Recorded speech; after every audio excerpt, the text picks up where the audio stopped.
Turkey's military mission to secure its border with Syria is underway. In this special programme, we're examining Ankara's Operation Olive Branch against the YPG, the Syrian branch of the PKK terror group. We will discuss why Turkey is taking action now and what the reaction is around the world. You're watching Roundtable with me, David Foster.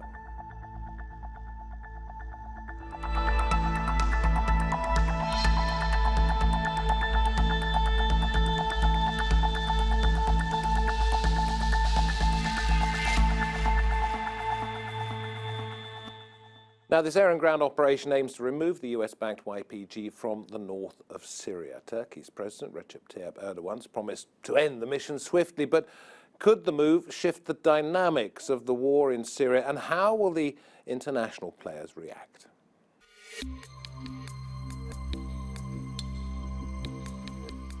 Turkey's tanks gather at the Syrian border. On January the 20th, Ankara launched Operation Olive Branch. Its aim, it says, to clear Syria's Afrin region of YPG and PKK terrorists, numbering in the tens of thousands. YPG terrorists affiliated with the PKK and armed by the United States have been fighting Daesh and Syrian forces. The air and ground offensive began days after Washington announced plans to continue providing military support for the YPG in Syria. Turkish forces, with the help of the Free Syrian Army, are working to force them out. But international reaction to the mission has been mixed.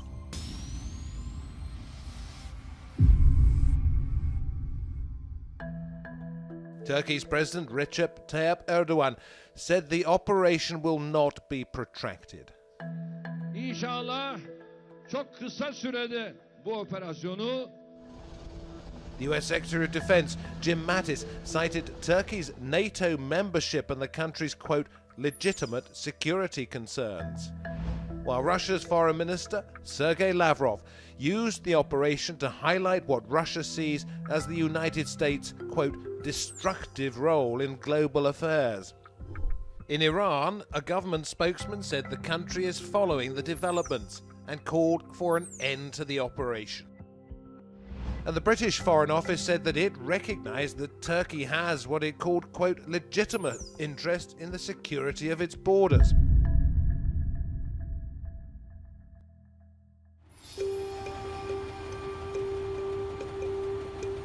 Operation Olive Branch could shift the dynamics of the war in Syria. But until the YPG relinquish their control over the Syria-Turkey border, Ankara will continue to defend its border and Turkey's security concerns. Pleased to say that joining us via Skype from Ankara, the political analyst Onur Erim. Here at the round table, we have Yossi Meckelberger, Research Fellow for the Middle East and North Africa Programme at Chatham House.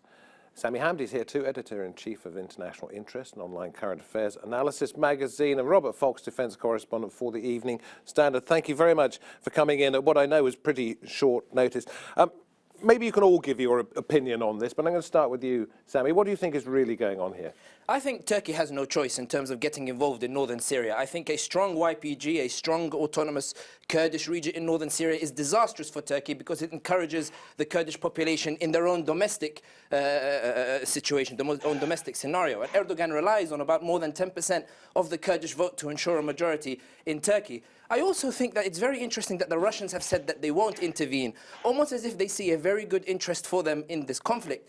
Because I think what is really happening here is the US needs some sort of leverage in Syria against the Russians and the Iranians. It feels like Syria is going out of its hands. It has no force to back and it has no reason to stay in Syria after the fall of ISIS. However, if the US can have a strong Kurdish group that is loyal towards more US interests with regards to Syria, it can stand up to Russia and to Iran, which has its own militias and is backing the Syrian regime in Syria. For Turkey itself, I think it's an existential crisis, because I think that if the Kurds succeed in northern Syria, if the Kurds defeat Turkey or succeed in establishing themselves in northern Syria, I think Turkey will be well on the route for a split. Because if the Kurdish start acting up in Turkey, and I say acting up in a negative way, which I probably shouldn't, but if they start acting up in Turkey, they will be backed by all the human rights organizations, by the US, by France, by Europe, which will be desperately seeking to undermine Erdogan and the AKP, who have been a thorn in the side of US policy and Western foreign policy in the Middle East in recent times.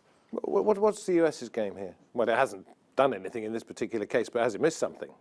It's a very bad one in half a sentence. Terrible miscalculation, and I agree with Sami. I think this is how it all started, this particular turn, this particular twist of fortune. Because when we got it, and it was not even a proper policy announcement or inspired policy leak through the usual suspects like the New York Times or whatever, it was an email which sort of suggested, well, on the whole, we should really start standing up a force of between 25,000 and 30,000 Kurdish fighters based on the YPG, because the YPG is particularly good, and they do remember the YPG and allied elements. Good, you mean militarily? Militarily, yeah. Fighting in Kobani, because frankly, most of the rest of the Kurdish forces have been disappointing, including the much vaunted Peshmerga. It's typical default American thinking. Let's get somebody else to do it. Let's get a proxy. Let's try and stand up. The Afghan National Army being an absolute disaster in Afghanistan. But they didn't think it through. They didn't consult Turkey. And I think, I won't go rabbiting on into great detail there, but that was the go date for Erdogan to say, yes, we will do this operation, because exactly as we just heard extremely articulately is that Turkey feels it cannot afford to have Kurdish enclaves in these very, very strategic positions on the Turkish-Syria border. In Ankara, do you agree with this assessment? I mean, is Turkey pretty frightened before all of this? Yes, and President Erdogan has made this very clear, has been making this very clear from the beginning. Turkey said our red line, President Erdogan said over and over, our red line is to make sure that our borders are secure. You have to realize these are towns with YPG elements that are literally within a sound reach of the Turkish towns near the border. We have just seen the news are saying that the Turkey just opened up a new front in the Afrin operation to the town of Aziz. And this is going to go on for along the border, I believe, for as long as the forces in the region that are dominating are going to make sure Turkish-Syrian border, hence the cities and towns near the border, are completely secure. See, one of the assessments I read this morning, slightly tangential to this, Yossi, is that Syria may well be tackling what it sees as a real problem, but in doing so, it is saying once the conflict in Syria is finished, we want you, Russia and the US in particular, to understand that we won't be messed with. But that's exactly, it represents ongoing tragedies in the Middle East. Why the collapse of the state system?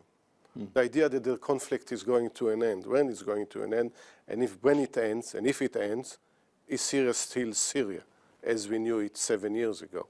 It might completely disintegrate to certain enclaves of this and the other. The other tragedy is not resolving any other issues like the Kurdish issue. So they keep reappearing because no issue in the Middle East is resolved.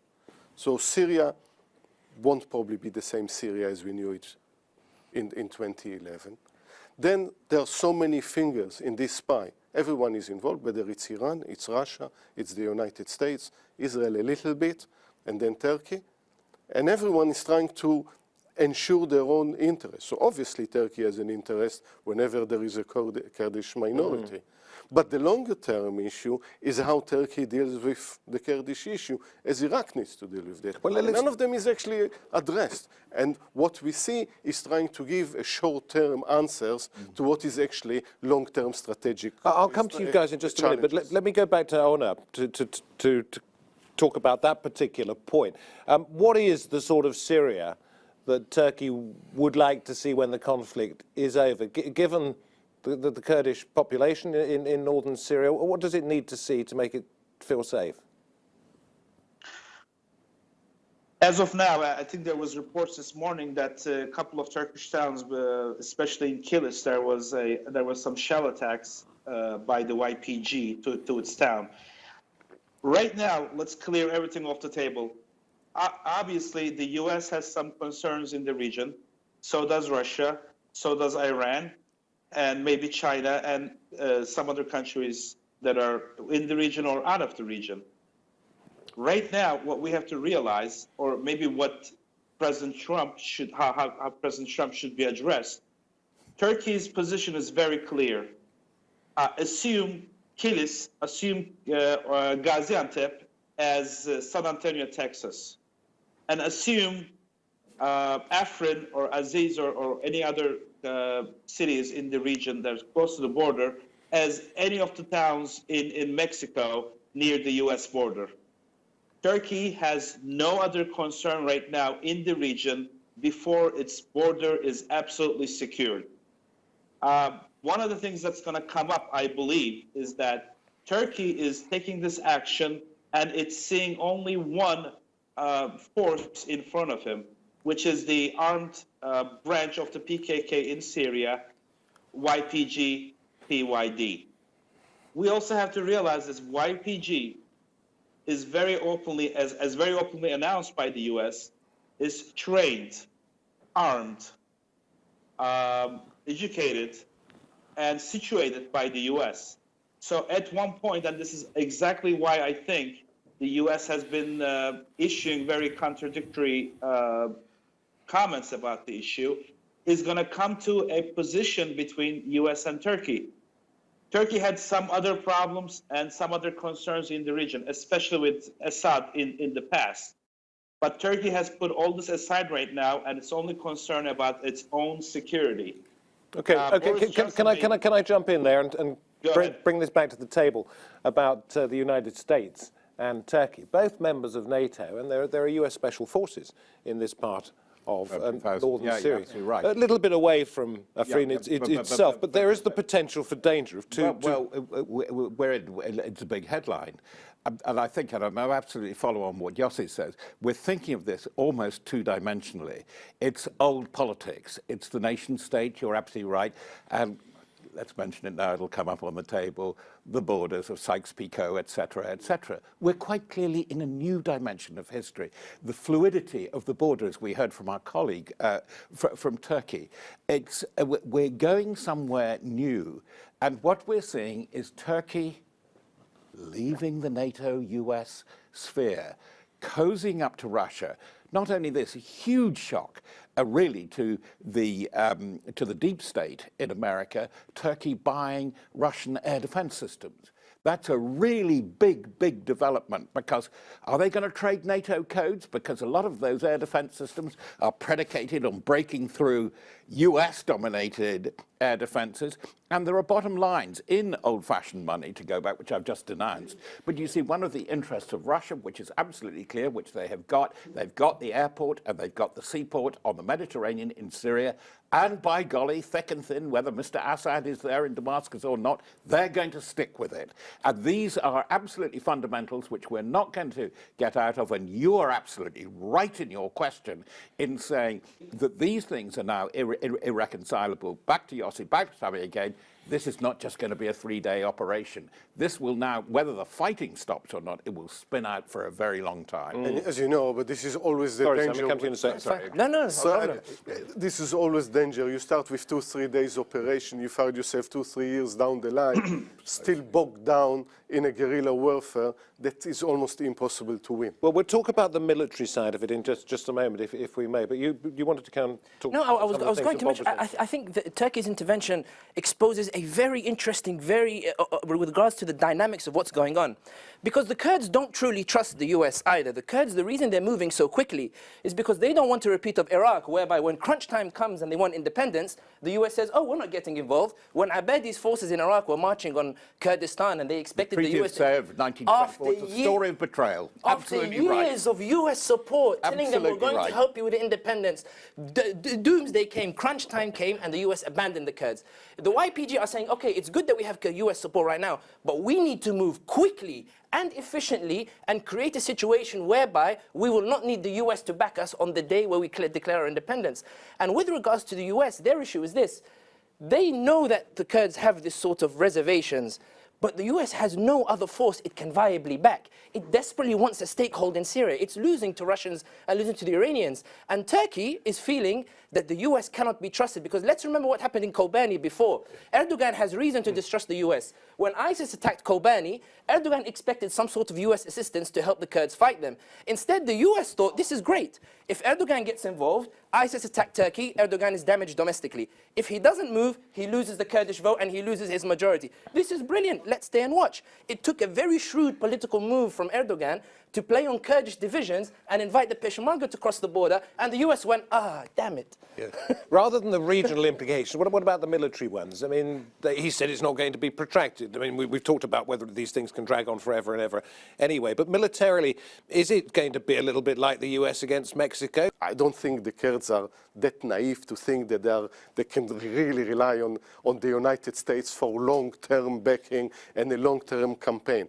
They need to rely on themselves. You could see, and there is some really good tactical thinking going on. As we heard, there was a bit of counter-firing across the border. They capture two villages, and then they pull back, and then they disperse, and then they move around. Absolutely right. They're not relying on sort of great American brains sorting this one out. They're fighting for their own again. And that's their advantage. Friends of the mountains, you know, and there's their advantage. Yeah. They know the terrain better than any American knows the terrain. They're fighting for their own interest and not for another force interest. And they will fight for their own villages. But do you think, from Turkey's point of view, they're perhaps underestimating the resistance that they're going to meet? Turkey has had a very difficult time over the years. As our colleagues, I would say, with the PKK, this has been a grinding. It hasn't been the British in Northern Ireland. It's been much nastier and very, very difficult indeed, and very intertwined. I mean, the President Erdogan gave a bit of a clue of it. He said, oh, yes, we do have natural kindred there in Turkmen and these tiny pockets of tiny, tiny tribal groups. You know, that only through this did we wake up and discover there were people over in Sinjar called Yazidis and so on. This is extremely complex mosaic countries. But what we're getting also is that we're getting from Damascus, and we have to do the two I's, Idlib and Erbil, is that Assad is absolutely determined, as Yossi was saying, to get a unitary state back. And this is all part of that melange. And of course, if there is going to be a Kurdish entity, and it has been pretty successful, way over in the east, what we've had based on Erbil. And again, there is a lot of Western sympathy, more than sympathy, and practical support, because there is an intelligentsia that they can deliver. So that's why I fear, in the medium term, Turkey is going to lose out on the public opinion or the international opinion war. Sammy, can I come to you? Yeah, of course. I'd like to come to you just a minute, but go to Ona over there. Is there an assessment in Turkey that this could be the end of Turkey-US relations, the status quo within NATO, that sort of perhaps going into an area where US forces, special forces are operating, could create a problem that is bigger than something that we've seen so far? That Turkey's taking a very, very bold step and saying something about its future. I think day-to-day politics may reveal that right now, but I believe deep inside the Turkish government, and probably in the US too, both sides are very aware and very well know that in the long run, neither side can afford to lose each other as an ally, as a partner. Day-to-day politics, this may change, but I don't think in the medium or the long run, everybody expects and actually relies on probably that the partnership will continue in some level. Sammy, you wanted to jump in, and then we'll get into the sort of best case, worst case scenarios as this plays out. I was going to say, because there was references made as well about short-term, long-term solution, what Turkey is thinking. I think even though the act looks short-termism in the way that Turkey has gone in, we should really look at it in the bigger picture, in that this is a last resort. Because Erdogan, since the AK Party came to power, they've tried a reconciliation with the Kurdish population, giving back the language and allowing them to speak and giving them all the freedoms that they were denied under the Ataturk legacy. In 2013, when they did the preemptive peace agreement, I say preemptive because Erdogan didn't need to do it. And I wrote at the time, and I said Erdogan should not do it because the geopolitical scene is not right for it. At that time, the Kurds had no choice. There was no view for independence at the time. So Abdullah Öcalan, who was in prison, said, we're happy for this peace process. When Syria descended into chaos and independence reared its head again, the peace process disintegrated. And now it's seeming as if Erdogan is getting his revenge on the Kurds. But what's happening here is that, my argument is that Erdogan has no choice anymore. The Kurds are a very real problem that will threaten to bring not him down, but split Turkey apart and ruin the AK party. Because a Kurdish independence in Syria means Kurdish independence in Turkey. And if you have a successful Kurdish state in Syria, then and a porous border where weapons can go through across. It's a massive border too, isn't it? And Turkey knows that when that day comes, the US will not come to its aid, France will not come to its aid, Germany will not come to its aid, Iran won't, Russia won't, Saudi won't, UAE won't. It will be left all alone and everybody will watch, just as they did in Kobani. Best case, worst case scenarios from Turkey's point of view, Yossi. Yeah, but the question whether there is a military solution to this, and history tells us there are no military solution to this kind of situation. No, it doesn't mean that the political solutions are that easy, because they are difficult, but military force never achieve.